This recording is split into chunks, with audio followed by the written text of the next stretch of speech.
Marla Brooks, welcome to Nature of Reality Radio. Glad to have you on. I listened to, I think it was three interviews that you did with some radio hosts back in the day. I downloaded those interviews after I bought some package from some Magic advocating site back in November. Thought I'd get into the field of magic, which, like I said, Arthur C. Clarke, one of his most famous quotes ever was magic is indistinguishable from higher level technology. He couldn't have said it any better, but us humans have a long way to go. But we've kind of hit that point in our lives where we're going to basically be planting the seeds to be able to get into much more magic in the future.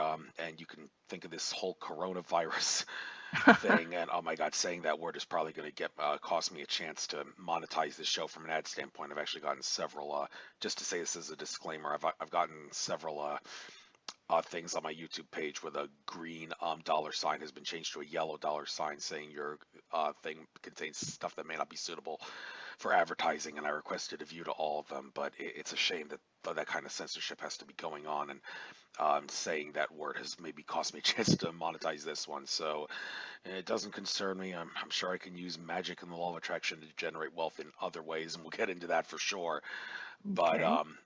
I was going to say this coronavirus thing gives people a perfect time to stay in their houses while they're there to work on magic. And next hmm month, not this month, my horoscope said this won't be a month of good magic per se, but I'm sure next month will be a little different. So I look forward to this. And with that being said, let's set the stage for this. Tell your life story, who you are, what you experienced that caused you the stuff that you do. You can plug your radio show as well, and we'll go from there after that. Yeah, that's pretty much what I do. Well, I'm an author. I write books and all kinds of things, mostly nonfiction, but I have a couple of fiction books out there as well. I have a Witch's Oracle deck out there, and kind of all this started when I was a guest on a radio station when my first Ghosts of Hollywood book came out. And they offered me a chance to host a show. And I thought, because that was a time when everybody was ghost hunting and everybody had a team, one of them way back then. And I kind of turned him down and I said, no, I don't want to do another cookie cutter show. I mean, your whole station is all these people with ghost experiences and stuff. And the owner of the station whose show I was on said, yes, but you have something else to add. And I'm like, huh? And he said, yeah, you're a witch. You can do that kind of show. And I went, really? Okay. But then I was thinking, well, maybe I shouldn't come out of the broom closet because, witches are still to this day kind of frowned upon and looked upon as evil, dark creatures who dance with the devil. So it took me, I said, well, let me think about it because, I don't want to open Pandora's box. And the more I thought about it, the more it became logical to do it because it was time to put on the teaching cap and show people that we're not what Hollywood says we are, or, what people say, or, very strict religious people say. And so that's what happened. So now, I have my show every week. I've been on for like 10 years. And I've got my website, which covers all aspects of author and show host and witch and whatever. And, that's pretty much it in a nutshell. Yes, magic is definitely a field that people need to start getting into and being a little more open-minded. It's not all we need to move on beyond left brain dominance and not I shouldn't say go straight to right brain, but merge the two. It's all about hmm merging, and there's different things that mix with magic and different things that don't. I will say I've tried to be a little creative with it myself with a very appropriate way for magic. Every single show that I've done, to the best of my knowledge, since I discovered the qualities of different colors. I've been wearing blue doing every show because that's a throat chakra articulate myself. But today, doing a change, I have a purple shirt on, and purple, or should I say violet? Purple is more of a childish violet, but violet is a very magical color and a very hmm was a rare color according to some video I remember seeing. The pigment came from some animal that was very rare, so there's a very strange history with purple, but it seems to be a color that many people associate with blue for that matter too. Whenever you see a depiction of Merlin, you have him depicted on your site here in blue, but him and other wizards often get depicted wearing purple. So maybe you can explain some of the magic of color and which colors seem to resonate for what kinds of magic and whatnot. Anything and everything you know about colors and magic. Yeah, and it's funny you mentioned purple because I did a blog yesterday on my website and I dealt with colors and the explanations of certain colors. And purple was one that I obviously I knew about it, but it was just really interesting to list all these things because you kind of get things in your head. You know that white is calm and serene, and red is for sex and love and power and vitality, and green is traditionally money. But purple is for divination. It's for astral travel and to strengthen your connection with the unseen realms. So this is how you're manifesting today. Pink is a color of emotional well-being and sensuality, matters of the heart. Gray represents neutrality and balance. Lavender is used for love spells, intimacy, and friendship. And brown is kind of like very strongly grounding. What did I leave out? Yellow, yellow for success in the arts or to enhance communications in a relationship. And orange is kind of a color that evokes ambition and creativity. So those are kind of like the basic ones. And then, they have other things. But with candle magic or anything like that, you don't need to have all the colors. I mean, white is kind of the basic color. It works for everything. So if you don't have colored candles, you're doing any kind of candle magic or anything that deals with colors, white is just fine. It's kind of like in incense, sandalwood or nagchampa, both are generic and they work for everything. So, magic isn't difficult. You don't have to go out and buy a whole lot of things. Yes, I naturally have been trying to focus more on positive than negative things, but you have to acknowledge the negative. And Elizabeth Harper, she had a very interesting, she's from the UK. I downloaded one of her PDFs regarding colors and wardrobe and what you should wear this color for and when you should not wear this color. And this thing you said about gray being neutral, they think of gray and also black as very negative colors, and you see it at funerals, but that's the negative way. And black, I've also heard, is should be thought of a color of like brotherhood, everybody together. And I guess that makes sense because when you think of black people not being discriminated against, no, you should have brotherhood. And so right. But also black, I mean, one of the theories is that witches wear black because black blocks negativity. If you're wearing something black, negativity will bounce off of you. So it's a very beneficial color in certain areas. Now you're going to start wearing black all the time, right? No, because there's other colors that I can wear for certain things. And right, I know. Well, although there is one thing I want to address about this. I don't know if wardrobes and colors is your specialty, but I have this interesting thing I downloaded off numerologist.org when they suggested that the way you should determine what color to wear on a specific day, add all the digits in your date of birth plus the digits of the given day, and then they have a table regarding what color you should wear. For me, it is impossible to wear the color orange, as well as any color that is as well as a color between 33 and or of that nature, because my date of birth adds up to 35. So there's a special color for 33, and orange the only way you could get to that is 2020. But because my digits in my date of birth add to 35, it's impossible for me to wear orange. I would inadvertently have to wear silver, because when you add the digits, it goes to 11, which is silver and white for that day. But yet orange for me is said to be a positive color because I'm a tiger in the Chinese astrology, and the orange and gray, for that matter, too, is a lucky color for tigers. So when you see something like that, like a contradiction, is the best way to think about it. No, it doesn't throw a monkey wrench into the magic. You should think of it as it's a way to put a bandage on the magic so that it doesn't cause conflict, even though the conflict is there. Okay, so all right, I speak from my truth and come out with things. But what you just described was why people don't get more involved in magic. You've talked about numerology and colors and all this stuff.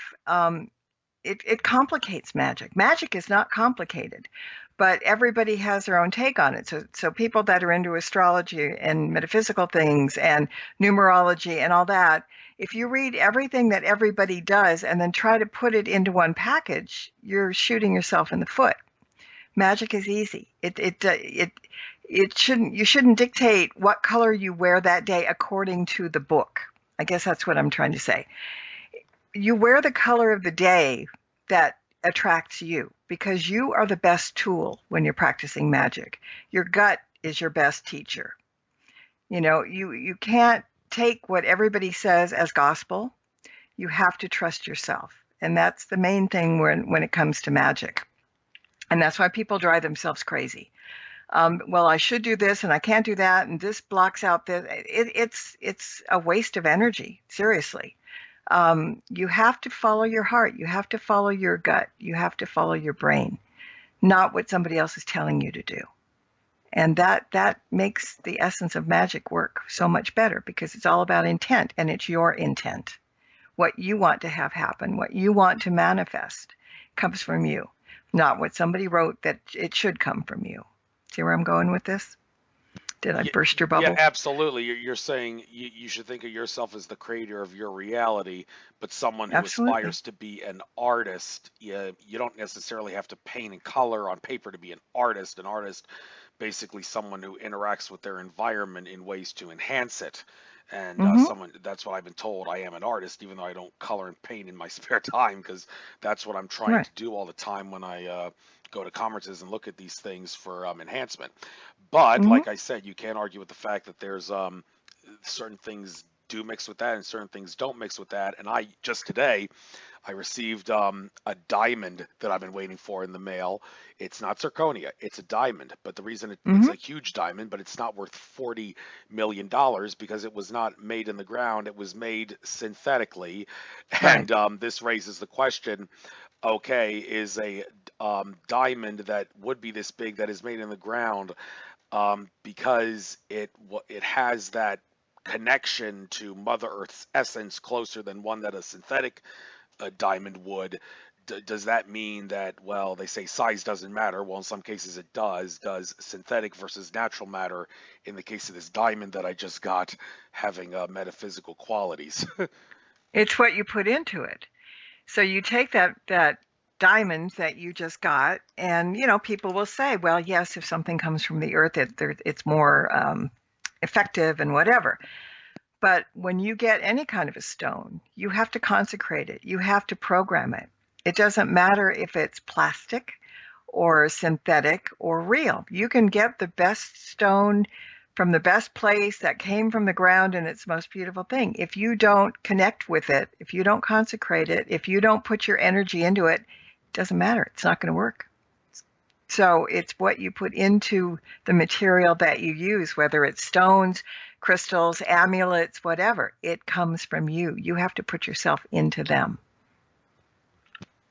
Yeah, and that you've basically right there nailed why it is a good idea to say grace, and I put say grace in quotation marks there because not everybody would have the same religious faith, but when you Right. bless your food, you put into your food the highest Mm-hmm. good from it, and you ask your angels and guides who, when it comes down to it, are just another part of you because you're infinite consciousness, Mm-hmm. to ask you to clear the food and all that. So this stuff works.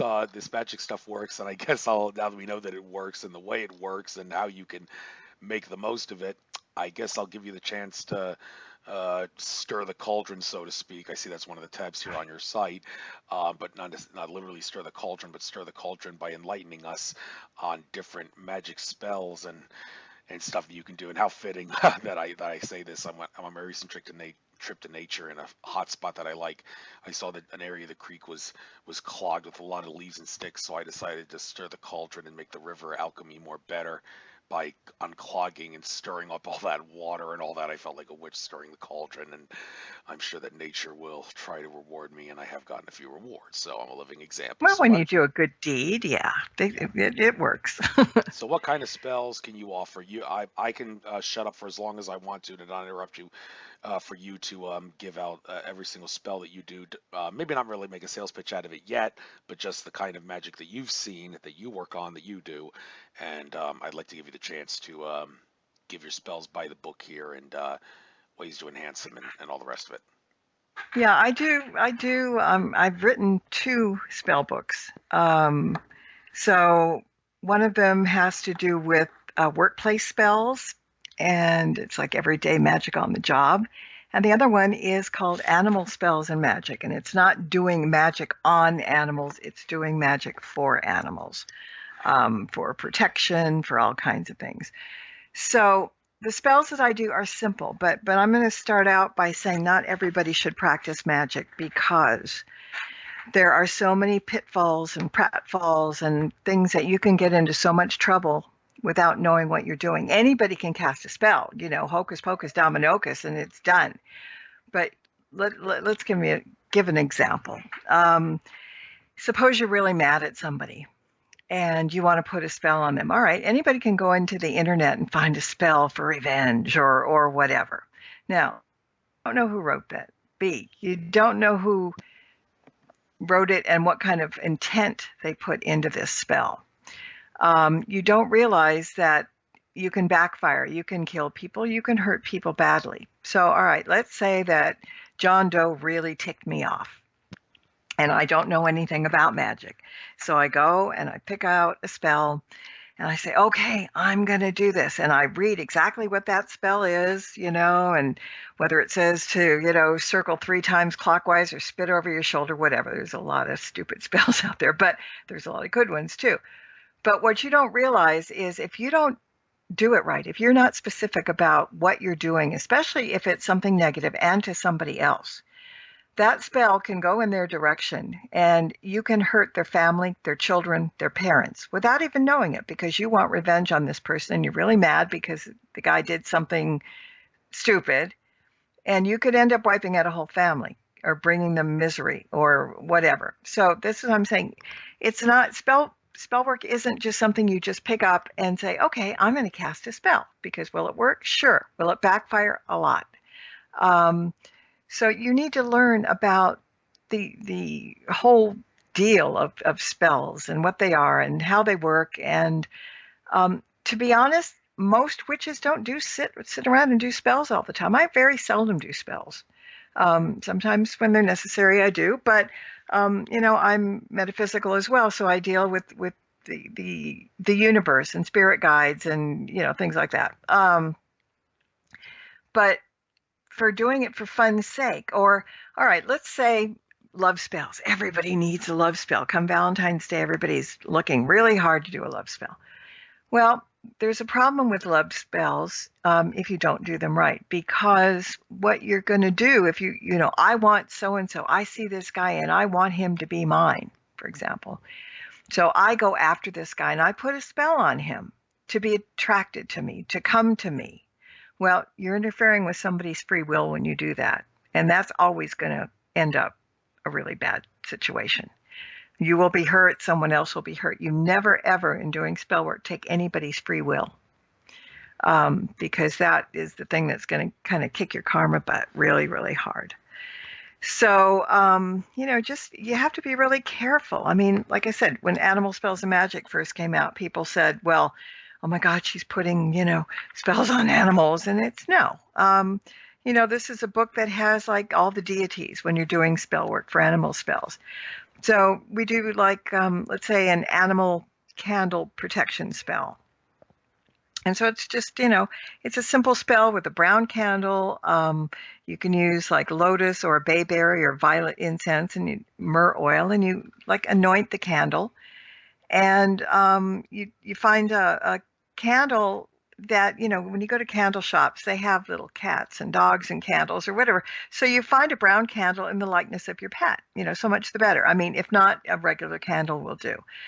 But you have your pet with you when you do this spell. So you light the incense, you anoint the candle with myrrh oil, and then you kind of close your eyes and picture in your mind a circle of bright light surrounding your pet.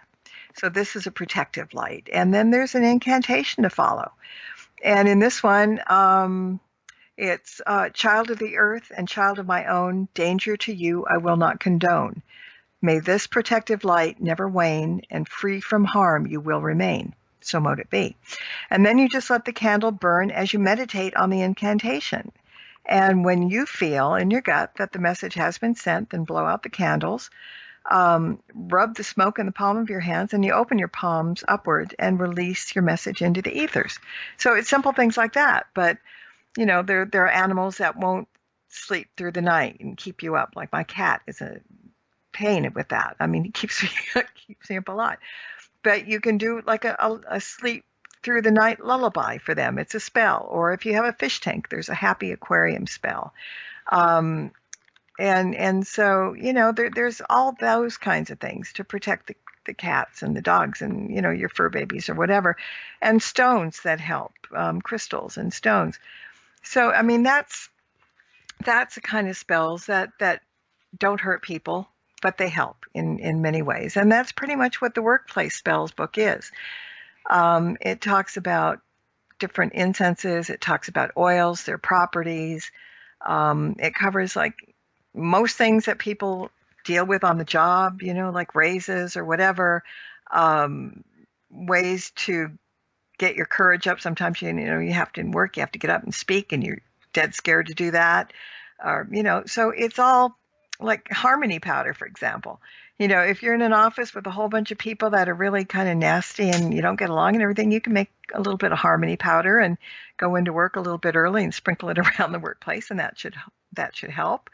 You know, spells like hold thy tongue, because how many times, you know, do you at work somebody really gets you angry and it may be your boss or something and you don't want to fight back, but it's hard to bite your tongue, so there's a spell called hold thy tongue. I mean, some of it is, you know, kind of tongue in cheek, but this is the kind of thing you do. But in both of these books, I tell you how to create your own spells, because if you know somebody that creates spells and you trust that person, it's fine to do that. But again, you know, there are 12-year-olds that are having fun and they're putting stuff on the internet and people believe that those are true spells and, you know, they're going to work, and that's not the case. So you have to be really careful, and it's always better if you make your own spells. So, you know, the book tells you how to finalize a spell, how to begin the spell. You know, it talks about the rule of 3. I mean, I'm not Wiccan, but I do follow some of the Wiccan things, like, you know, what you do 3 times or what you do, good or bad, comes back to you 3 times, you know, because you just don't want to put stupid things out there and get yourself into trouble. We have enough trouble on our own. We can always shoot ourselves in the foot. So we try not to. But, you know, spell work is not as complicated as, you know, things should be. I mean, the best tool that you have is you. There are people that say, well, I need a magic wand, I need this, I need that. You know, a magic wand, people think is, you know, abracadabra and sparks are going to fly and it's all going to work out well. But actually, when you're starting to learn magic, the wand is used for focus. You focus on whatever you're pointing at or whatever with the wand. But at some point, you don't need the wand. You know, you learn to focus and hone in on things. So magic is really complicated and not complicated. So I think but you have to learn your craft. You have to learn it. You cannot just all of a sudden say, okay, I can do a spell, because yes, you can. But I will reiterate again, you can hurt yourself, your family, and others if you don't do it right. Okay, I'm taking a breath now. Come back. It's cool. Yes. And with that being said, I think one of the more classic examples of this that we all know from cinema was the scene in Star Wars where Luke Skywalker's ship sunk into the bog, and Yoda tried telling him that getting the ship out of the water is no different than moving rocks around using telekinesis, because everything is luminous, not crude matter. And Luke told him, "You want the impossible," and then Yoda made him look stupid by getting the ship out of the bog using telekinetic force like Jedi powers. And Luke said, "I don't believe it," and Yoda looked at him and said, "That's why you fail. No shit, Sherlock. You figured it out. Well, okay, fair enough. Hmm. But I have been myself. I kind of gave up on this, but I was like, okay, telekinesis. It's obviously we have the power to do it. Yoda's right. So I tore a teeny tiny little bit of piece of paper off of a paper, and I put it on the edge of a table and trying to use telekinetic powers. I spent hours upon hours trying to move that paper. It didn't move to the point where I eventually decided, all right, screw this. I got better things to do with my time than try to learn telekinesis to the point where I could move a paper a couple of millimeters. So, with all due respect to Yoda, how are we supposed to make sense of the fact that this is not as easy as he makes it seem, because not everybody is as connected to the force as he is, because that's the way the matrix that we live in is set up. Can you help make sense of this? Well, yeah, I mean, and that's the thing. We all have our strengths and weaknesses. Like, I can't scry very well. Crystal ball, black mirror, can't do it. Idiot. I try, doesn't work. But I have other skills, and in life we do. So we don't, if something we try doesn't work after, you start bending your back 10 times in 12 hours trying to make a piece of paper move, then you decide, well, nope, that's not for me. You go on to something else. Spell work isn't for everybody. It's such a broad field out there that you have to find your path. If you're going to do any sort of metaphysical thing, any sort of witchy thing, you have to find your path. I mean, there's a million different types of witches. There are, religious witches. There are Christian druids. There are Jewish witches. There are hedge witches. There are gray witches. There are black witches, white witches. I mean, you can't put your finger on witchcraft because it's all different. It's the person that creates the type of path that they're on. Some of us are following a path of teaching, and this is what came to me when I said, "Yeah, I have to do my show because I want to make sure that people aren't afraid of witches or have the wrong term." I mean, all right, wait, let me take that back. There are some witches you should definitely be afraid of, but that being said, you just have to take the onus out of some things and understand that everybody is different. Everybody's morality is different. Everybody practices differently. There's no good or bad. I mean, magic just is. It's not black and white. It's who you are. I don't like labels for sure, but you have to kind of sometimes generalize and say what you are and who you are. And like I said, Wicca is very white-based. Everybody calls them the fluffy bunnies of the witchcraft genre because everything is love and light. Well, everything in this world is not love and light, and I'm not putting Wiccans down. So, I don't need cards and letters. But what I'm saying is you can't say that you're 100% one or the other. This is why we were talking about gray and the neutrality. There's black and there's white and there's gray. Because when you start looking at people and say, well, that's black magic and that is white magic, you can be the most profound person in the world, the best love and light and never harm a fly, and you won't step on a bug or anything like that. But everybody has a threshold. So at some point, suppose you're practicing white magic perfectly. You're not harming anything. You're kind and gentle to all sentient beings. And somebody comes up and knocks on your door, breaks in, and tries to kill one of your relatives. And you're living in love and light. Don't for a minute think that you're not going to cross the line that you drew for yourself to save whoever, is in danger. So that's why I'm saying you can't say everything is 100% this or that, because we all have a threshold that we will do things that we wouldn't ordinarily do if loved ones are in jeopardy. Does that make any sense? Absolutely. And I'm going to be a little artistic with this myself. First of all, have you seen the newest Star Wars movie? No, I haven't, and I've Oh, got to. Okay, yeah, you got it. And Yeah. I'm not gonna blow it for you, No spoilers but here, but yeah, yeah. but I could just tell you what they say in those little letters Yeah. that come up at the front of the screen. Just all you have to know: Emperor Palpatine returns. But didn't Darth Vader throw him down the shaft? Well, apparently the soul essence naturally didn't die, and we all know there's clones in the world. So yeah, I'll just leave it at that. But I bring this up because we all know from Star Wars. Luke Skywalker, when he said, I'll never join the dark side, he then made the mistake of throwing his lightsaber away, and Palpatine then almost killed him with Force lightning. And Luke Skywalker asked Yoda, "Is the dark side stronger?" And Yoda said, "No, it's just quicker, faster, more seductive." Okay, well, someone will hear that and say, "Okay, so the dark side is stronger." Well, apparently not, because I'm not going to spoil it for you, but you would have to think that in Star Wars, good will overcome evil. So, how is it that the dark side could not be stronger? But yet quicker, faster, and more seductive. If Star Wars is truth under the guise of fiction, how do we make sense of something like that? Hmm.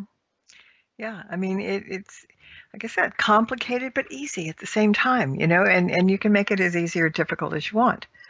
Um, Okay. but, well, that's the other part of shooting yourself in the foot.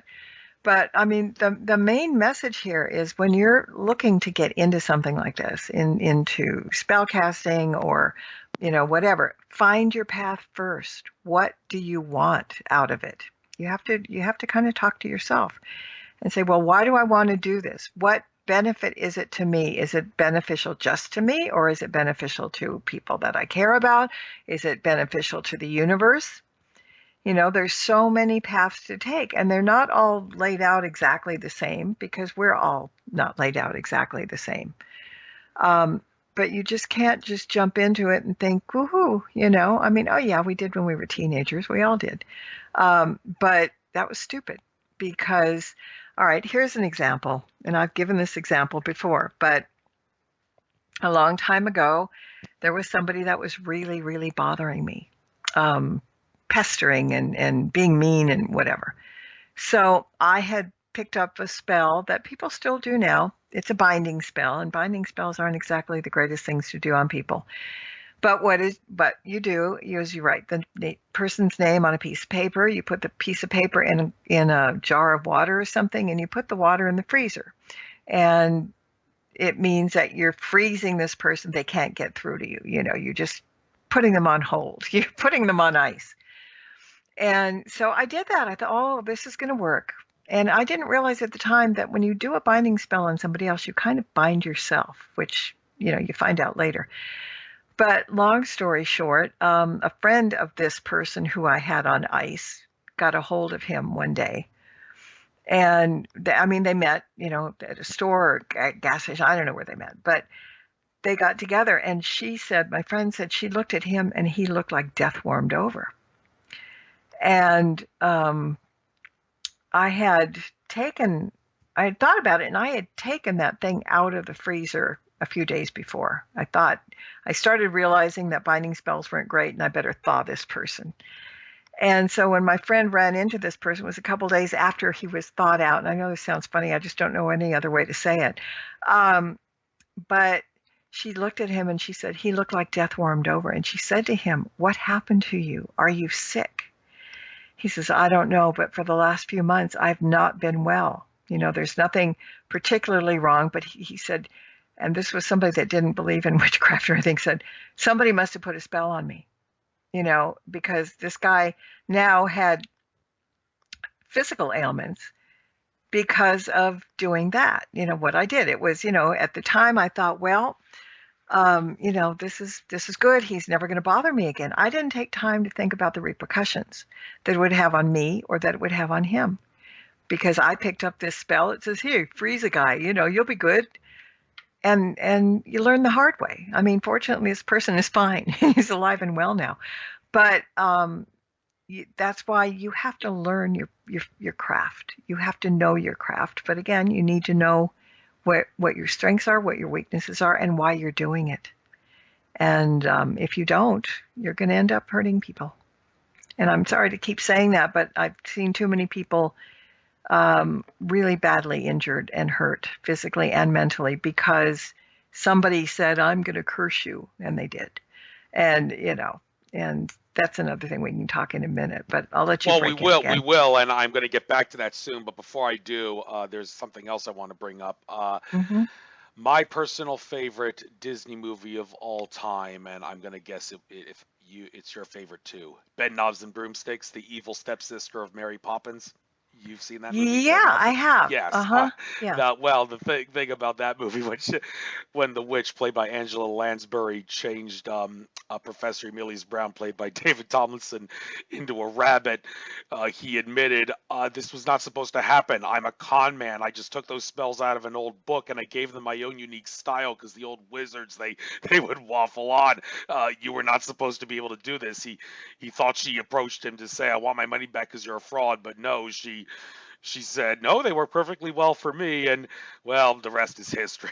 Well, in Hmm. real life, you would have to think that would never, ever happen. Well, is everything possible? But in real life, you can't possibly expect someone who wants to be, who's trying to be a con man, that's his intent, would actually be able to pull off what Professor Brown did and steal some spells, make them his own, and it would actually work. They wouldn't actually work in reality, even if humans did harness this kind of power, right? Well, let me just jump in and say that any type of spell work you do works not because of the words you mumble or whatever the tools you use. It works because of your intention. That's what makes everything work. And every intention sets energy in motion, whether you are conscious of it or not. And so, you can steal somebody's spells, you can do it. And if that guy's intention was to make those work and it came from his heart and his gut, those spells would have worked. Would have. It's all about intention. Well, it didn't really come from his heart and gut. He was a con Well, man and he knew it. well, That's all the right, thing. but his So, intent was to make it work. Yeah, maybe real, that's a it better way of was saying it. okay. One could debate that, but Yeah, well, this is how it is. yeah. But intention is the key. Nothing will work without intent. Okay, and now we can start talking about curses and hexes, which you said we could talk about Yeah. later. We'll talk about it now, and I want to be very broad about this. I did talk about in my second interview with Brad Johnson, who channels the higher consciousness ET entity Adronas.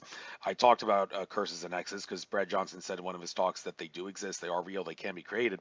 I Hmm. decided to discuss the issue of sports-related curses.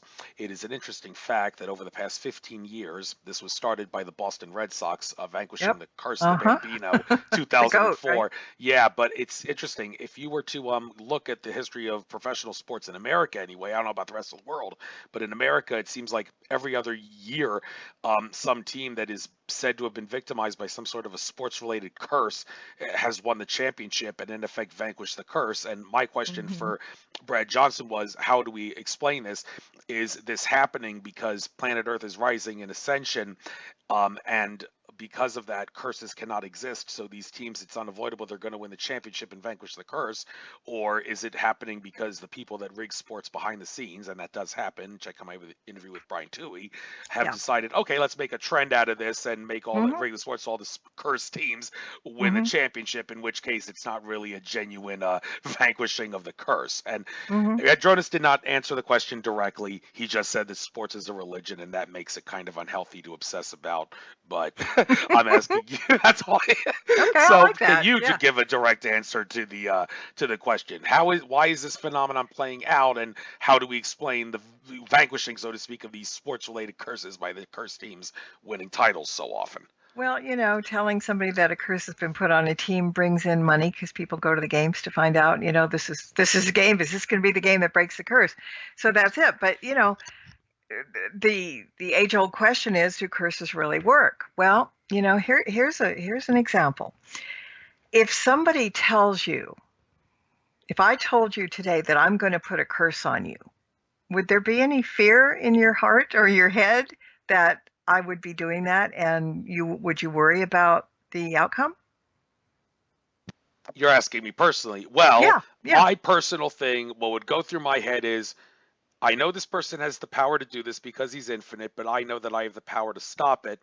So I'm going to use my defense mechanisms to shield myself and keep it from manifesting. Like, you can't Okay. put the voodoo spell on me. You could be a voodoo, but I'm not going to let it happen. So you can build the doll on me, but you're not going to be able to manipulate me because I have the power to overcome it. That's my way Okay, of that's looking it. at it. Okay, and that's a good answer, and that does work.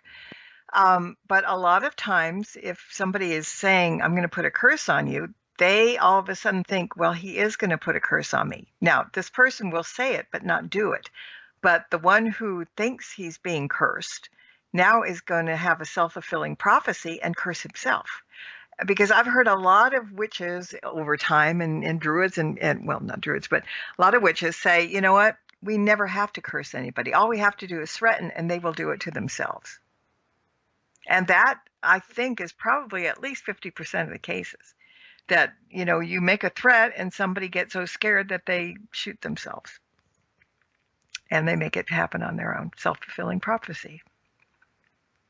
So there are smart people out there that say, nope, I'm infinite and nobody can touch me and I can do protection like you said.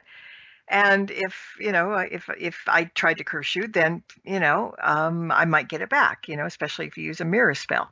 Um, but there are people that, the majority of people, because it has to do with witchcraft before it has to do with, hocus pocus and whatever you want to call it, they think that's carved in stone. And if somebody says they're going to do something, it will happen. And, like if I told you and you didn't have that sensibility that you have, that, you'd better watch out tomorrow because when you go walking, you're going to trip on the curb and fall and whatever, it'll be in your head and you probably will. So a lot of it is mind play, I think.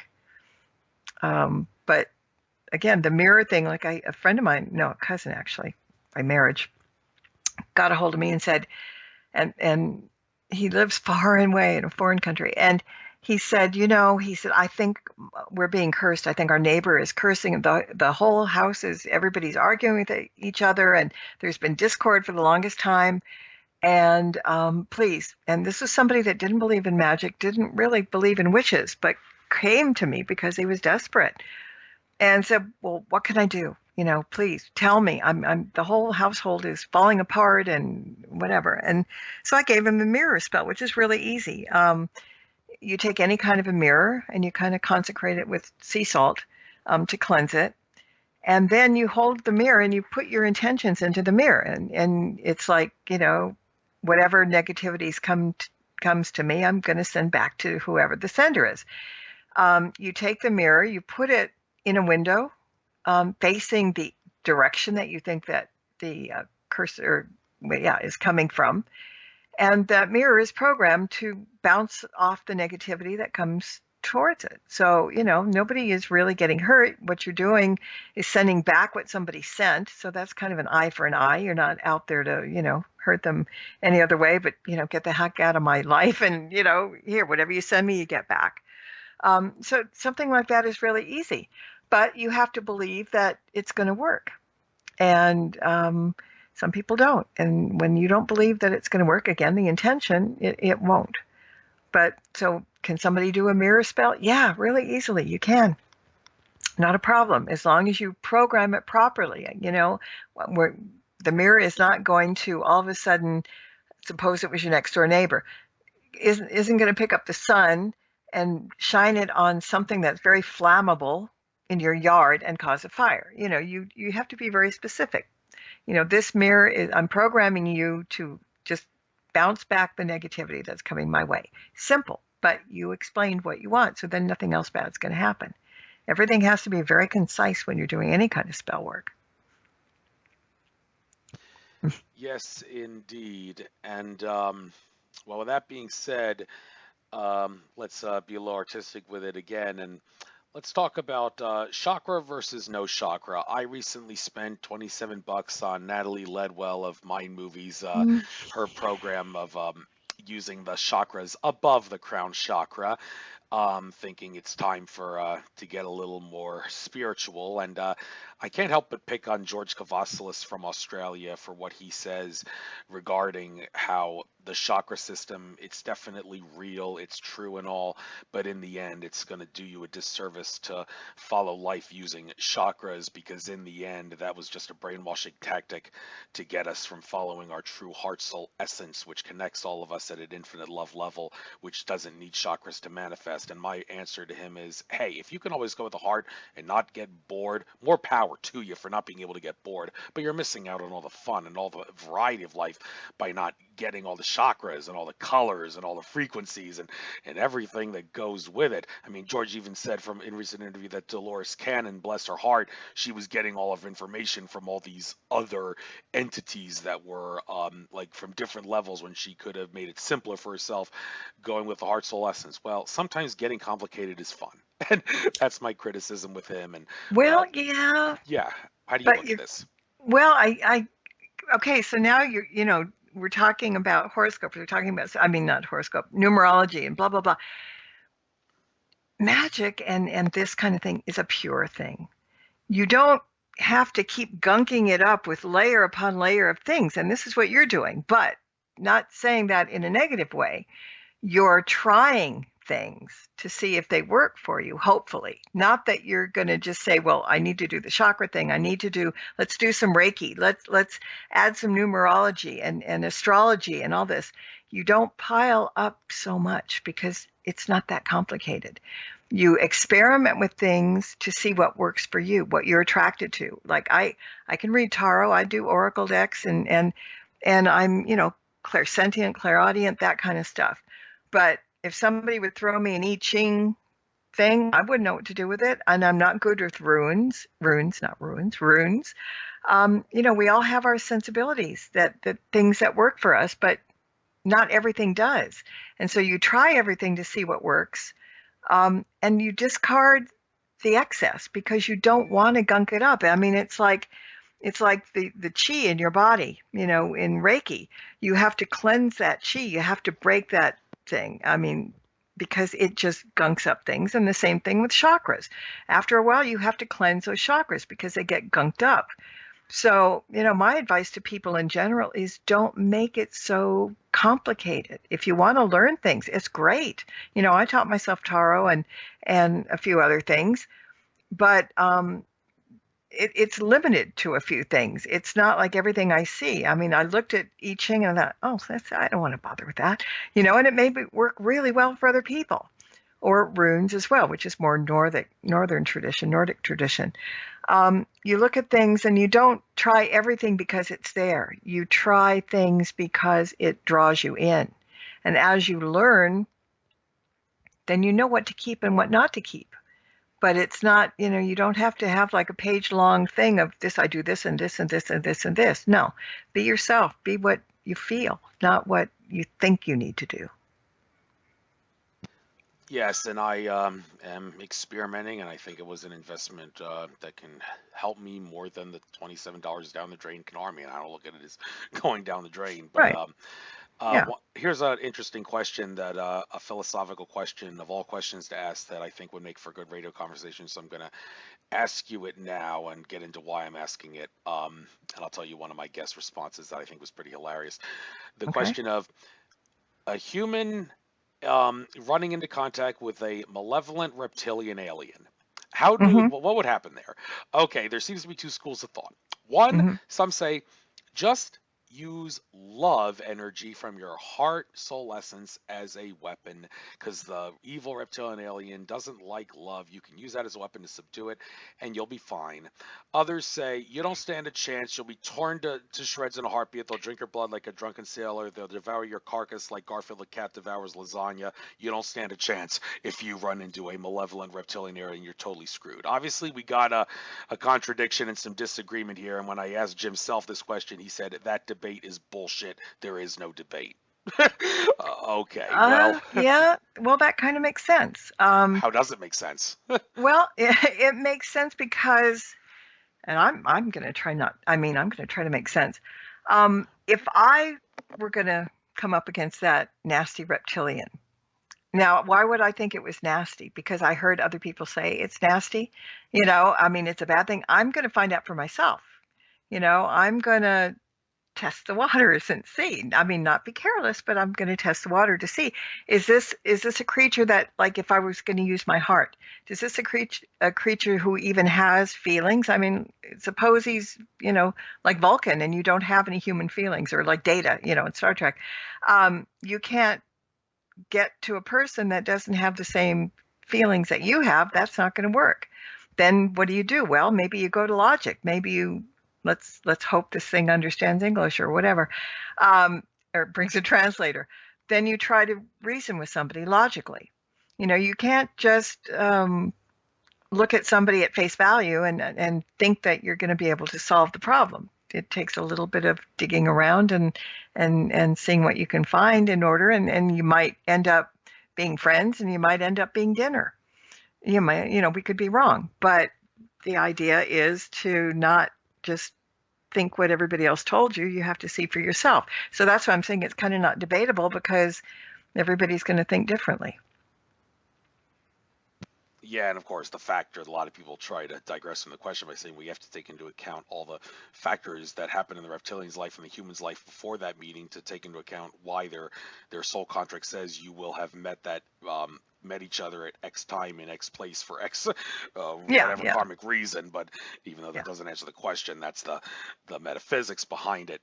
Hmm. But with that being said, um, there's some debate over how reality works, whether reality is a Schrodinger's cat-like reality, or whether it exists because it exists and you can only interact with it. I mean, the Schrodinger's cat people who follow that would say you can only determine what reality is by observing it, and others would say, well, that's not the way it works. It's reality exists as it does. The moon is there even if you don't look at it. A tree falls in a forest even if there's nobody there to see it. You're just interacting in your own way. And somewhat related to this, Nassim Haramein has caused a little bit of a brouhaha of sorts with his assertion that people are interpreting the double slit experiment all wrong. He says it's not the fact that you're observing the particles that's causing them to change from wave to particle. What's really going on is that your energy field is interacting with the particle in a different way, which is causing it to be a different thing at different times and places in the acknowledged illusion of space-time. So, how do you make sense of? Well, isn't there a difference between scientific reality and our own personal realities? You can prove things scientifically, you can't prove other things. So what is reality? Are the things that you can't prove not real? Like magic, like a whole lot of things. It's kind of a coin toss, isn't it? Because we all have our own realities, but then, we tend to believe science, in certain things, and why the clouds start, thunder comes and lightning and all that. We can explain that. We can explain why flowers grow and things like that. So that's the scientific field. But that's when you live in the black and white. It's either real or it isn't real. But I live in the gray, where anything is possible. And that's the fun place to be, because you don't say, well, this isn't real, or this is reality and you have to stick to it, or, one way or the other. It's my reality. It's how I see things, and I'm always open to possibilities. And sometimes they can't be proven. How do I've seen spells work. I mean, I've done spells that work really well. How? I can't prove it. I didn't write it down. There's no formula for it. I did it. That came from inside of me. Well, how did it come inside of me and turn into something, like that? A lot of stuff you can't prove or disprove. So reality is kind of, in my mind, only viable when you have scientific proof of something. Otherwise, you can't prove reality, but it could very well be real as well. Indeed, and well, there's other ways of how is karma gonna come back to bite you or reward you if you do certain things in different ways. And I'm gonna try to do a little ask a couple questions regarding this. First, I'll give an example, and then take this for example. If you want to do something and you concoct a plan to go about doing it, but your plan is totally flawed in some way, or totally based on doing something that's either immoral or unlawful. Like, okay, let's take this example. a girl has a crush on a boy who's always in detention. The girl disrespects teachers and cuts class because she wants to get detention to be closer to the boy. That's an extreme example, but the point Mm-hmm. I'm trying to make by that is, would the universe understand that because you are trying to manipulate your reality in ways that's derogatory both to you, like when you cut class, and when you harm other people, like when you disrespect your teachers because you want to get detention, that plan is going to backfire at some point or another. It is an unavoidable. This is the key thing. Is it unavoidable that because of that the plan will backfire, and like let's say the school realizes, oh, you're trying to get detention on purpose. Now we're going to expel you. Tough luck. Now I don't know if that's what would happen in that case, but my point is the universe knows what you're doing. You can't get away with it. Is that the way it works? Sometimes, but sometimes we do Oh, things stupidly, and we have life lessons here. And so, we're meant to make mistakes. We're meant to do stupid things so we can learn from them. So, is that karma or is that life lesson? Flip a coin. yeah, yes, and that's a fair question. And now I want to get into my next question of how does the universe decide how karma manifests? I mean, you mentioned earlier eye for an eye, like an extreme example. You rape someone, eye for an eye, someone rapes you. Why did Hmm. that happen? Because you raped someone. Okay, well, why does it have to be like that? Let's say, like in a past life, you raped someone, and then in this life, you haven't resolved the karma for it yet, but the universe isn't going to give you eye for an eye. They're just going to give you a whole slew and a whole series of unfortunate things happening to you. True. Yeah. Well, you're saying true. Well, how does the universe decide whether your punishment will be eye for an eye, and whether it will happen in this life, or whether it will be a series of unfortunate things that happen to you to equal the karma of the one thing, and will it happen maybe in a next life? How does the universe decide? Well, maybe the universe doesn't decide. I mean, we are given free will, right? And so the universe may not interfere as much as people think. I mean, they do fun things. I really like some of the things that pop up and you go, oh, that had to be them, whoever they are. Um, but you can't, they say karma, you come back in 20 different lives until you get it right, but that could be, that's very possible. But on the other hand, you may bring on your own karma, like, all right, let's take witches, Stregas, for example. They don't believe in the law of three, the threefold law that, if you do something good, you get three times good and three times bad if you do something bad. So I had a Strega guest on my show, and I said to her flat out, I said, people are really scared of you guys because uh, you don't believe in karma. And she says, well, anybody that's scared of us should be, which made me laugh, but she meant it. It wasn't funny. She wasn't joking. And she says, we do what we think is right, and we accept the responsibility for what we do, and we will pay the piper in whichever way it comes. But a lot of people won't do that. You don't take responsibility for what you do because, well, they believe in what they do. She said, are we vigilantes? Well, yes, in a way. When we see something wrong, we want to right it. And we'll go to any extreme to right it. And it doesn't matter if it's going to hurt us or the person that we're intending to hurt, we're going to do it. Now that's really, I kind of applaud that because they're so sure of themselves and they're not worried about, getting struck by lightning or anything. But most people would not do something like that for fear of something, that whether the universe sends it to them, whether they do it to themselves. But, it's better to kind of not walk the tightrope if you can help it. So I think it's kind of really individual about what your belief system is, but I don't think that the universe is out to send karma at you for everything that you do. I think that we're here to learn lessons. And you sometimes, like when we're growing up, you learn the hard way, from childhood up. And that's from life to life. I think you learn the hard way. And so I don't think you get punished. I don't necessarily think that karma is going to get you, because people are always saying, well, that person's going to just, karma will take care of that. But then they say, but, we may never see it. And so what do? Well, we know that karma will take care of it, but it might not be in our lifetime. It might not be, we'll never find out about it. And then some people find that frustrating.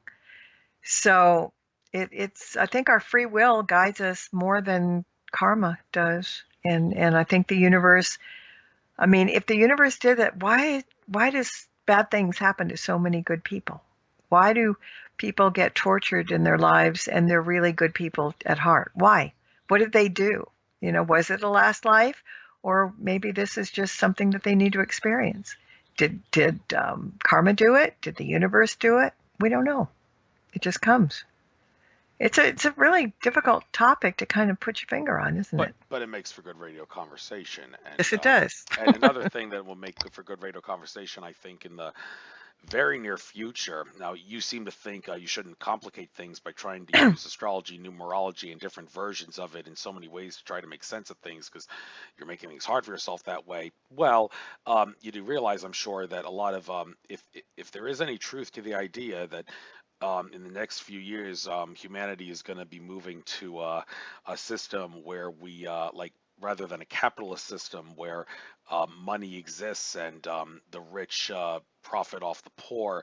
We're going to eventually move into a socialist system where money doesn't exist and technology is not suppressed, so everybody can get what they need and then some. Well, if that's the case, then horoscopes have to be rewritten because horoscopes mention money a lot, and there may eventually be no such thing. So, as someone who works with magic and its equivalent in energy, how would the horoscopes need to be rewritten to get money out of the equation when we finally reach the day where it doesn't exist? I'm not going to get into dates and all, but you get what I'm trying to point out here. Mm-hmm. Yeah. No, I hear that. Yeah, I mean, things change. I mean, all right, I'm not going to get religious, but read the Bible now. How contemporary is it? You know, there are good parts of the Bible that are really, you know, make sense. But when was it written? How many years, thousands of hundreds of years ago, was the Bible written? Do the tenets in the Bible still have any merit now? Because we're a whole different world than it was then. So I think it's kind of the same thing with magic and everything else. Um, things, some things change, some things don't. I mean, nobody's ever going to rewrite the Bible for sure. It may be the interpretations that people might have are a little bit more than or different than they were before. But you know, it's like in the Jewish religion, scholars for years and years and years study the Torah. And they sit there day after day reading the Torah, interpreting the Torah, having discussions about the Torah with everybody. But everybody's interpretation is different. So you can't, you know, it's nothing across the board. You can't please everybody and can't say this is right and this is wrong. Again, we go back to free will and what we know. So, you know, that it's again very difficult to kind of put a finger on, but it's interpretation, you know, down the line. Whatever happens in that year, people are going to have to make it work for themselves in addition to what's working around them in the real world. And not everybody's going to be of the same opinion of how to solve the issues. Exactly, and that is playing out very much in the present day with when you look at different people talking about how to handle the coronavirus thing. Oh, I say that dreaded Yeah, word again. Like shame look on at you. David Icke's videos. David Icke, he's Hmm. not really pushing any of the ideas that this coronavirus thing is a cover story to conceal the fact that behind the scenes, the white hats are taking out all the bad guys, and when this is all over, we're going to have a new economic system of no more bankers loaning money that doesn't exist with interest, and no more corruption on Wall Street. And Hmm. David Icke has also downplayed the validity of things like Q and all, saying, well, okay, maybe it is real, it could be nice, but I'm not going to rule out the possibility that it's just a government manipulation tool to get people to act like couch potatoes and sit on their butts and do nothing because they think that something's going to come and save them, and therefore they start worshiping Q. Now, David Icke's gotten a lot of criticism for his style of trying to always focus on the negative, Hmm. but I don't think that's his point. His style is, I don't want people to become couch potatoes, so I'm not going to talk about maybe all the positive things and all to get people to think, oh, come and save me. I don't have to do anything because consciousness is going to salvage me in the end. So, Well, but What do you think about that Well, I think, distribution style? with him and some other people, and I kind of do the same thing. I'm always playing devil's advocate because I want people to see both sides of things. And I might not believe in what, the advocate part that I'm saying, but I say it because I want people to hear and think, before they speak. So yeah, David Icke is always doing that hard-nosed stuff, and people have been criticizing him for years about a very big number of things. But the blessing of it is that he makes people think. And if he doesn't make people think, and we know the world has a lot of sheep in them, that's something else. But people tend to go by the book. They tend to pick up something and read it as the gospel. Like everything on Wikipedia is truth. It's gospel. Anything on the internet that's written is, perfect. It's you can't dispute it. So it's like you have to bring out all these different aspects.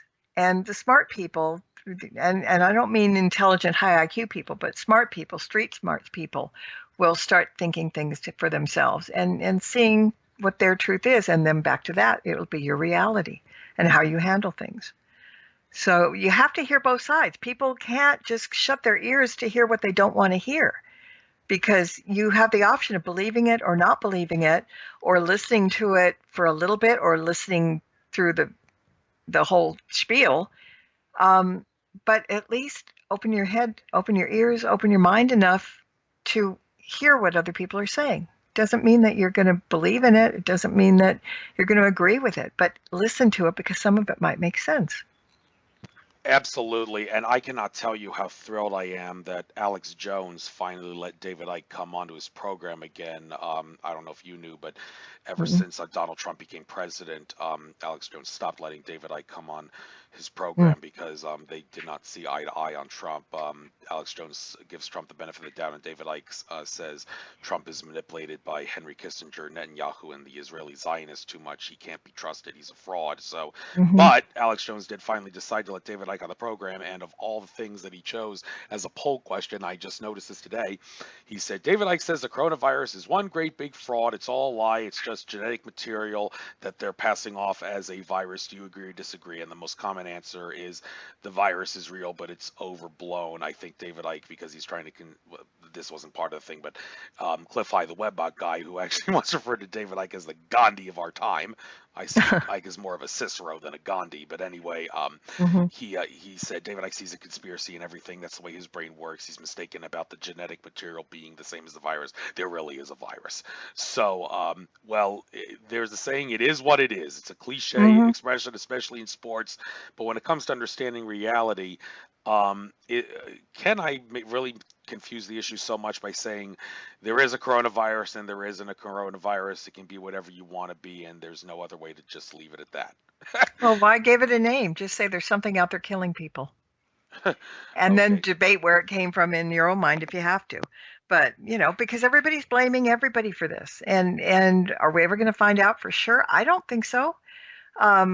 Whatever is bringing it, whatever is causing it, it'll not be known. But the point is people are dying. So, you get there. It's been turning into a political issue. And to me, there's no reason for this to be a political issue. This is the thing that needs to be done is try to find a cure, try to keep people not getting it more and more and more, and deal with it that way. It's not a Republican issue. It's not a Democratic issue. It's a health issue right now. Where it came from, I don't know. But this is what's really getting to me. Well, he's saying this because blah, blah, blah. And this one is saying this. And the Republicans say this, and they're pointing things to the Democrats. The Democrats are saying it back to it's just a mess. But in the meantime, lives are being lost. And, while people are trying to get it done, there's no political thing in this. I mean, that's my opinion. It's a humanity thing. People are dying. Whoever did it, whatever it came from, that's a whole nother story. But right now, people should stop hating on each other on both sides of the coin and just kind of, get together and let's figure this out and let's get healthy. And then if you want to put the boxing gloves on again, fine, do it. But right now, lives are at stake and it's stupid to be fighting over it. Okay, well, you just said put the boxing gloves and all. Well, okay, that I might as well ask you this next question that people always seem to agree or disagree on. George Kavassilis, he says, I do not like to get justice because to me justice is glorified revenge. Well, ask Eddie Craig, the co-host of Cool Roll Radio. He used to play a song as a theme song to his show. He doesn't play it as a theme song anymore, but one of the lines in that song was, "Justice is something you should always find. You got to saddle up your boys. You got to draw a hard line." And he to show that he among other things compiled a script of what you should say during police encounters and traffic stops, especially so they don't scam you out of traffic tickets. And Eddie Craig says, I don't care how scared of the cops you are, you got to overcome your fear and you got to seek justice, and even if they arrest you, so be it. You have to have the guts to go through that and then sue them. He actually says sue them Yeah, for yeah. money. And I'm thinking, okay, well, when does a lawsuit gonna result in bad karma because you're suing them for too much money, if that makes sense? I mean, Well, how do a you lot of look at this is this issue? greed. It's Really? Okay. greed. Yeah, I mean, greed is the worst disease in this world. It really is, and that's a problem. I don't think justice. Um, I don't think people should be taken advantage of, and if they are, I think that they need to try to stop that. But I don't think that you have to be a vigilante to get the justice that you deserve. I think there are ways to do it, and I'm not saying you need to be namby-pamby about it either. You know, if somebody's doing something wrong, you know, speak up and see what you can do to fix it.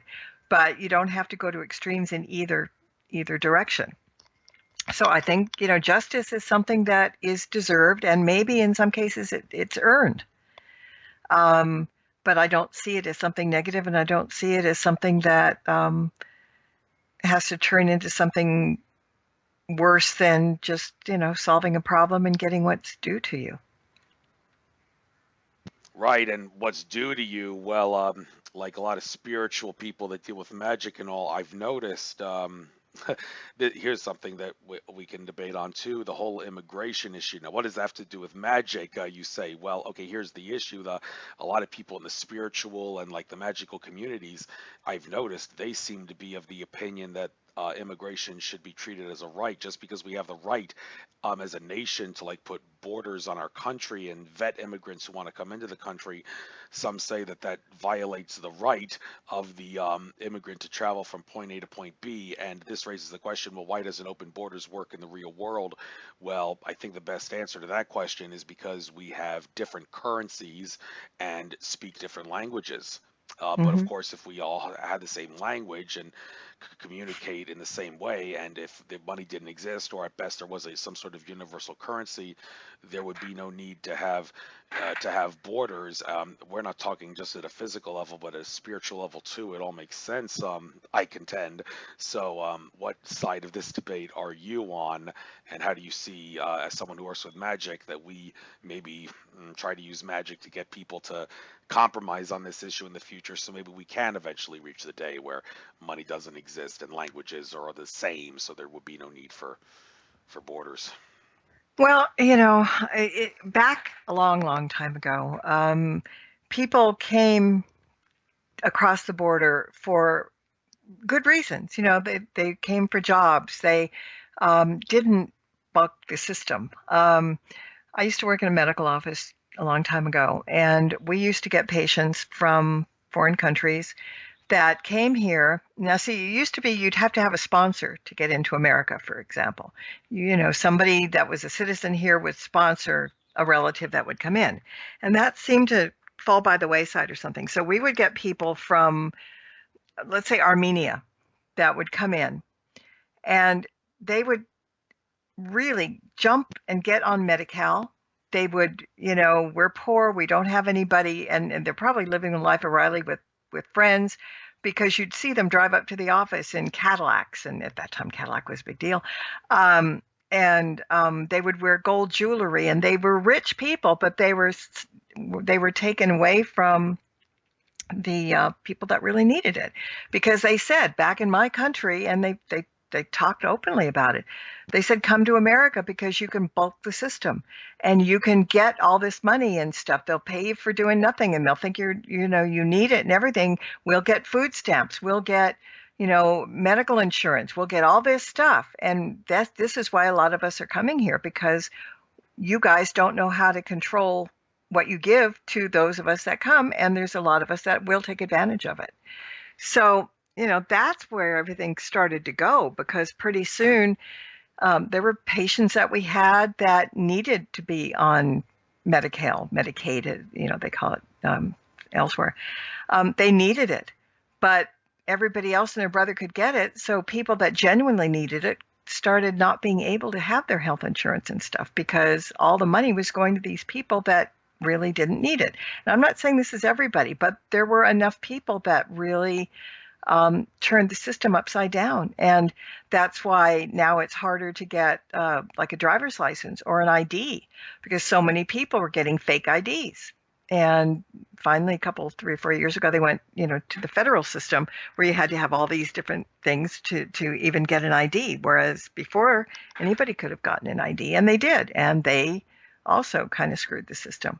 So, immigration, I mean, there are so many people there that should be able to cross the border and come in and be fair and do the work. And I mean, there are a lot of people that do that in past times, and maybe still, well, I don't know if they can now, but across the border, they pay taxes here. They may not be citizens, but they come in, they work, they make the money, and they pay taxes. So, you're not ripping up the system too badly. I mean, you're doing the right thing to do. So you have to be on the fence about immigration. You can't say they're all good. You can't say they're all bad. And how do you control that? I don't know. There's greed, there's fraud. I don't know if anybody could ever put a handle on it, because people that deserve it are getting hurt, and people that don't deserve, are getting the benefit. So it's really a messed up system, and I don't know how it got so bad, and I don't know how to fix it. But it's really frustrating. So. You say you don't know how it got so bad. All you have to do is watch one of David Icke's 9-hour talks. There you go. Yeah, simple okay, as that makes sense. Yeah. How we got there. There's a lot more to the story than that, but yeah, exactly. I've read 3 of his books, so I can assure you I know what I'm talking about. But I want to give you the chance to speak on things and not so much me. But but interestingly, since we're on this subject, goes without saying that just look at America's history. When this country was founded after the American Revolution, it was originally, all the states were looked at as different countries. They all had their own currencies, and it was a recipe for disaster. Under the Articles of Confederation, founding fathers decided we got to unify us into a collective whole under one currency, because states are taking advantage of other states, entering into monopolies. This isn't going to work. And funny how Alexander Hamilton, the founding father who pissed off the rest of the founding fathers, this was the one time where they told him, come and save us. You seem to be the one founding father who knows how to unify everything into a collective whole. And with the Federalist Papers that he wrote, which was the basis for the Constitution, he played the biggest role in that. Hamilton did. We kind of straightened everything out. So it just goes to show you that even people who get shunned and look frowned upon, like Alexander Hamilton was, even they can be a diamond in the rough in this day and age. And well, okay, how do you, with that being said, there's so many people that are diamonds in the rough in this world, but they don't want to come out. And like Andrew Bartz is the Akashic Records reader. He asserts that there's people that have the ability to access the Akashic Records better than he can. I mean, I'm sure maybe he's being humble because his occupation is galactic historian, so I'm sure the universe would have to have picked him. I wouldn't quibble with this guy, no. Yeah, well, yeah, but the universe chose him for that because maybe he does have the best Akashic reading skills. But he wants to be humble. He asserts that there are people that can do it better than he can, but these people don't want to come out because, well, they're shy, fearful, and all the rest of it. How do you suggest humanity gets over its fears and gets to higher consciousness to the level where we can be at harmony better and all that? I think there are always people that will be able to overcome, and there will be people that will not. And it's by choice. I don't think exclusively across the board that's ever going to happen.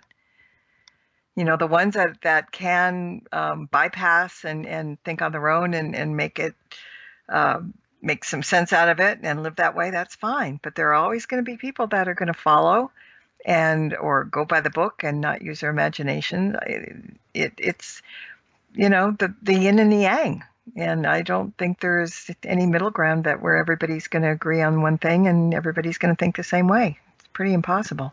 Absolutely, and that goes into something that some people have started having problems with this lady. Okay, I'm going to mention her name, Lily Earthling Kosalova. I interviewed her on my show. I think she's got fascinating things to say, but she seems to have lost a lot of friends because she attacks a lot of people. One of the things that she said is well, I don't know if this is really attacking, but one of her more noticeable videos was how she said the yin yang symbol and the Merkaba, it's best Uh-huh. not to use them because they focus on duality, and we need to get out of duality and go to unity consciousness.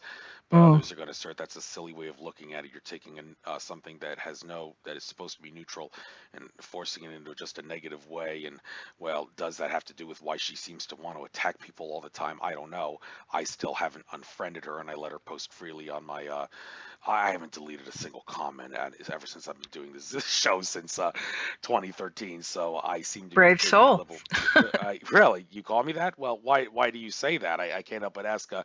Am I actually hurting myself? Why would the people who think No, I'm hurting no, I don't myself think hurting you myself? are. Okay. I think I know. I just think that some people can't handle it, and that's what I'm. You're the brave soul that you can handle it. You can read it, you take it for what it's worth. You either take it to heart or you just say, okay, well, so what? That's a good way to handle things. But some people, can't stand any kind of criticism at all, and oh, they're taking it off. Somebody posts something on Facebook or wherever, Twitter, get it out of there. It says something bad about me. Well, you know, that's you, but we're all different, and so not a lot of people will face the truth so openly, like you're doing. The truth of what not what they're saying is truthful, but you're seeing what other people are thinking. That's the truth.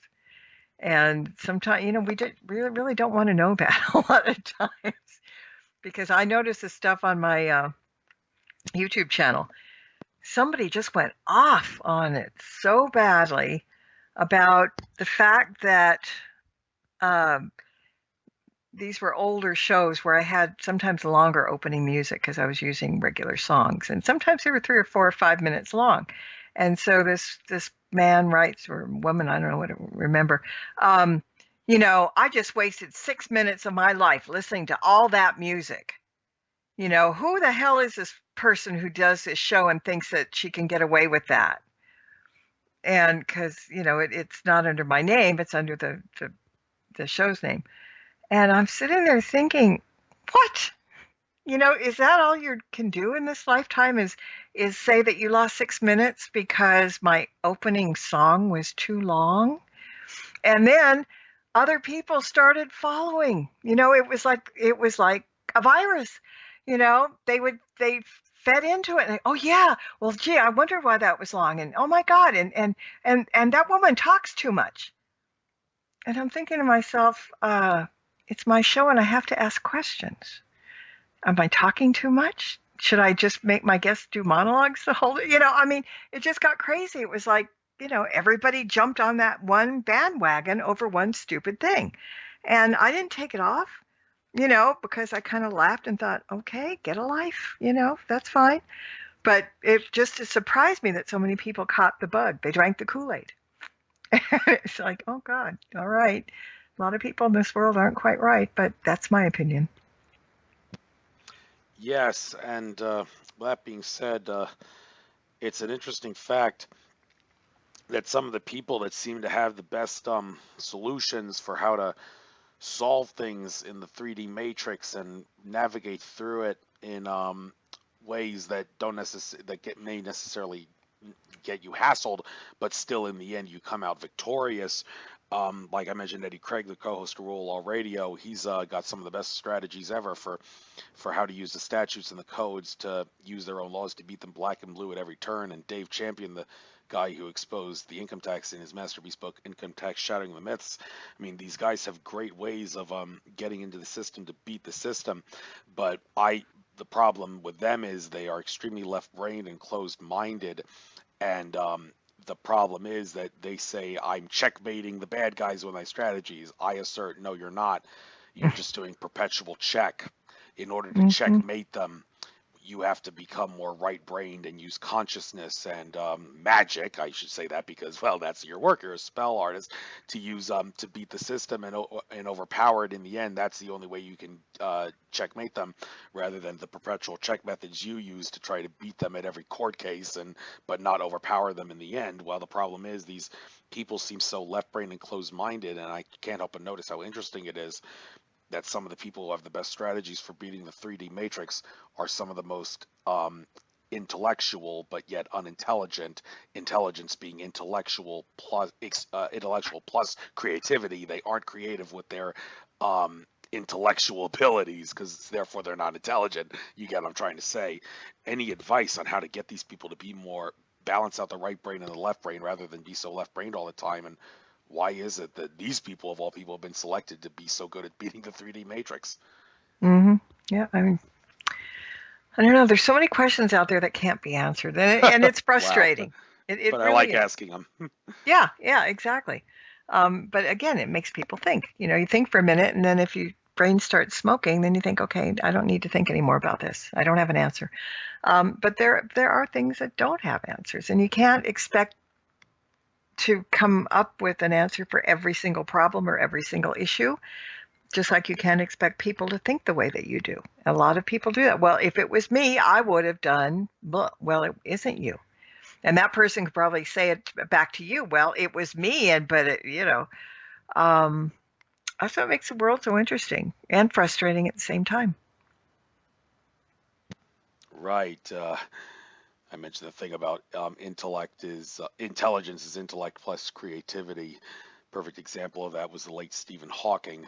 Although Carrie Cassidy of Project Camelot said the Stephen Hawking that we knew was almost certainly a clone. Nobody with Lou Gehrig's disease lives to be a senior citizen. There's nothing normal about that. What probably happened was they cloned him and they Here we were go. going along with the system. It seemed like right before he died, he entertained the possibility of parallel universes, even though parallel Yep. universes have been talked about for long ago. And it wasn't until right before he died that Hawking decided to spit it out. Well, that raises the conspiracy theory that it was probably a clone and we were being suckered. But there is another issue somewhat related to that, like the control system. They would want to, from a karma standpoint, they want to get the truth out to us through like fiction. Like it's been said that many of the video games where you travel to Mars, the bases you see in the video games, that's actually an accurate description of the bases on Mars. Well, why would the system domination control do it that way? Well, from a karma standpoint, they actually can postpone their inevitable demise by showing us the truth in plain sight. Well, if that's true, then it makes you wonder, well, it'd be nice if all the sheeple can wake up and realize this really is truth, other guys are fiction, because if they realize that, then, well, the control system is definitely screwed. But, well, from a karma standpoint, can you maybe explain the magic behind that by them doing this, they can maybe postpone their demise by telling us the truth, but not telling us it's the truth? I don't know. I mean, It's a crazy question, I know, but yeah, it is. And I mean, first of all, you have to define magic. All right? And that's kind of undefinable. Is that a word? Undefinable? So yeah, I'm a I think writer it and is. I'm not sure. Yeah, you could put Yeah. "un" before almost any Definable. adjective. Yeah, Yeah, okay. Yeah. But so, I just it's just one of those things that people's idea of what magic is different again according to each person. And it's hard to define magic, it's hard to define witchcraft, it's hard to define a lot of things. And here's my question to you. Does everything have to have a definition? Or can it just be a state of mind? I guess the latter makes more sense. Mm-hmm. Yeah. Yeah, people are digging for the truth. They're digging for, proof. They're digging for whatever. Stop. It's just like stop. There's saying in witchcraft, I see things, I feel things, I know things that I have no way of knowing, yet I know. We don't question that. But if you tell that to someone with a very logical mind in the black and white, I mean, how do you take that? I see things, I feel things, I know things that I have no way of knowing, yet I know. How do you explain that? Yeah, that's a reasonable question. However, there is a case where uh, something can be shown to be an outright lie, and At Well, times, yes. yes, and well, that raises the question. Those people that are believing the lie, how is that affecting their consciousness and their reality creation? A perfect example is secondhand smoke. I have been doing a lot of homework on this myself, and I have come to the, based on what I've heard, that tobacco smoke, it's been said that it actually is, for all intents and purposes, as good as incense when it comes to clearing out negativity. And if that's true, then it makes you wonder, is the whole thing to make secondhand smoke seem like such an excuse to nanny state our lives and make smokers look bad and all? Is it really at some level designed to cover up the fact that cigarette smoke is so maybe I'm going to ask another question. You know why there's so many smokers in China? Like there's more smokers in China than there are people in America. Like 65% of all men in China smoke, only like 4% of women, opposite of what happens in America where teenage girls smoking seems to be on the rise. But why is Mhm. there so many smokers in China even though tobacco doesn't grow in that part of the world? Well, kind of makes you wonder, maybe the creators set it up that way because tobacco smoke is good for clearing out negativity. In that evil communist dictator country like China, the people could certainly use a lot of tobacco smoke to clear our negative energy. Well, So they haven't done a good job because there's still plenty of it there, and they've been yeah, smoking for years. but my point is, it's keeping it in check apparently to some Oh, well, degree. boy, Is if it? that's in check, I'd head for the And hills right then. okay, well, imagine how bad it would be if they weren't smoking. I'm Okay, saying yeah. I that's got another it. way of looking Get it. at it. But do you think maybe there is some truth to that, and that tobacco smoke really does have incense-like qualities, and secondhand smoke is it's all a lie and a cover story to conceal that. And when it comes to believing lies and how it plays out in creating your own reality from a placebo effect standpoint, how do you make sense of that? Like, to what extent can one create their reality by believing a lie? I guess is the best Well, I don't question. know, but okay, so when people believe a lie, do they know it's a lie? No, they don't. No, it's a lie. Okay. Okay, so So, yeah, I mean, yeah, this is one of those things that is getting very complicated. It can be because one person's lie is somebody else's truth and back and forth. And if they think tobacco smoke is going to protect them like sage, I mean, who said sage was the thing to do clearings and things? Sage is common. I mean, but Native Americans were always using white sage and stuff, and many pagans use white sage too. But there are other things that work as well. But it's what you believe in that works. You know, if you wear a crucifix or if you wear a Star of David, you believe in that. You know that that's going to work. If you wear a St. Christopher's medal, you know you're going to be safe in your mind because you're wearing a St. Christopher medal. I joke that my pentagram is like my St. Christopher medal because I believe in it. But I could put on a string bean on a string and it would work the same way if I believed in that. So it's all of what you believe is how things are going to work, and somebody can't tell you otherwise. Most people are really stubborn in their thought processes. There aren't a whole lot of people with an open mind. A lot of people will listen, and it's getting better. I'm seeing that, but um, it's all individual things. It's all how we believe, what we're taught. When we get to the age of reason, should we still believe things that we're taught, or do we maybe see the flaws in them and then change our minds about them? Um, again, no answers really, because there's just so many factors. It's like peeling back an onion, so many layers. How do you get through to them all?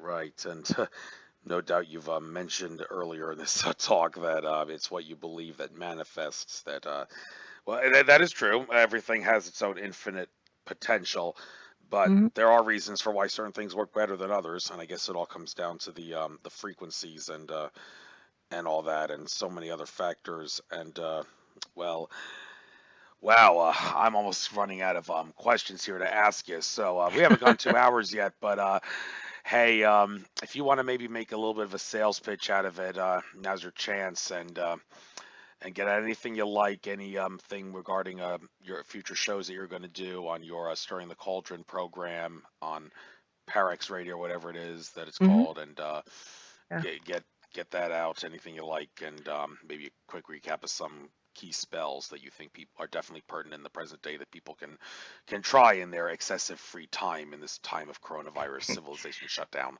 All right. Well, basically about the show, it's Thursday nights on the Para X Radio Network at 9 o'clock Eastern.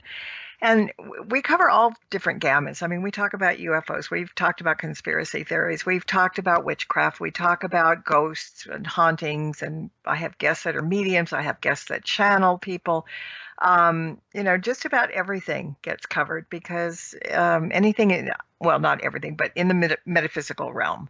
And a lot of it is kind of witchy and stuff like that. But there's something for everybody. I mean, like this week I've got this wonderful author who wrote a book called The Sacred Herbs of Spring, and it's like magical healing and edible plants to celebrate Beltane, which is May Day for lay people. And it's a wonderful book, and it's all about herbology and stuff. So you don't have to be pagan or a witch to enjoy this book because a lot of people are gardeners and growers and stuff. So it crosses the border, crosses the line between pagan and non-pagan, or in Harry Potter's theme, muggles and non-muggles. We try to do shows that everybody are interested in, and if you don't happen to be a witch, you're going to still enjoy it. If you're not somebody that believes in ghosts and spirits and hauntings and stuff, it's still interesting. So that's what we do. And on the show has a YouTube page, and it's Stirring the Cauldron Para X. And at the moment, there's about 100 shows on there now from all different realms. We have famous guests, we have infamous guests, we have people that aren't known, a lot of authors and stuff. But it's if you have time, they're mostly 1-hour shows, and pick a topic, something that you just either want to know about or piques your interest, and listen to the show. I love that YouTube is free. I love that you can put whatever you want up there and kill some time, and that's really good. But I also have a website, and the website pretty much covers me. It's like, as my friend Dave the Bard would say, it's the hub for everything Marla, because he talks about his website being the hub for everything Dave. So on the first page, the home page, once a week I put up an oracle deck reading from my Witch's Oracle deck for the week. So you can get a free reading by going there. It's marlabrooks.com. And I'm also posting them on Facebook. So you get that.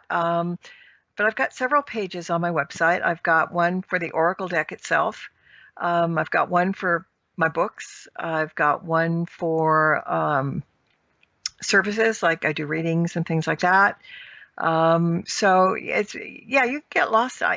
It's my cathartic place. I go there and put like backgrounds that move and animated things, and I hope it's not cheesy, but I have fun doing it. It's kind of cathartic and keeps me out of mischief when I'm bored.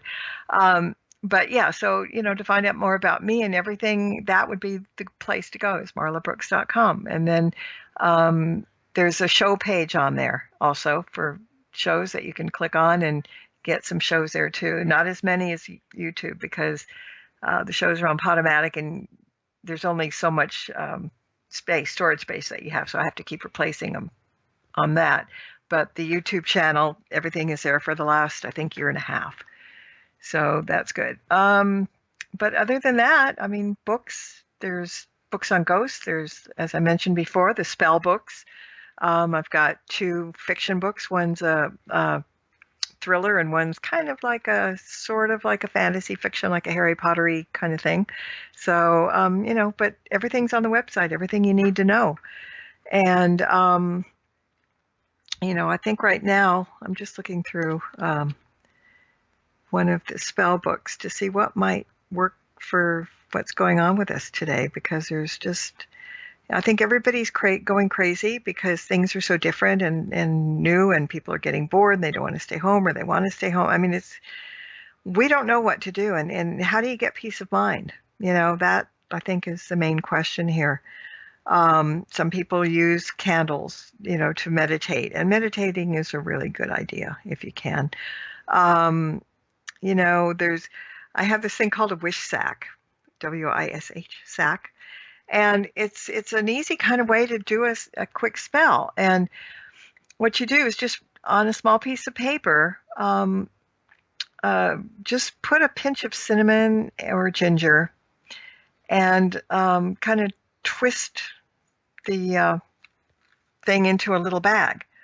And then what you do is you light the wish sack over something that isn't going to burn, like over an ashtray or something like that. And while the wish sack, you place it in the bowl and visualize the wish that you want to come to fruition, whether it be peace of mind, whether it be, I'm never going to get sick here, whatever it is, protect my family, and just light the thing. Now, if the paper burns completely, the wishes will come true immediately.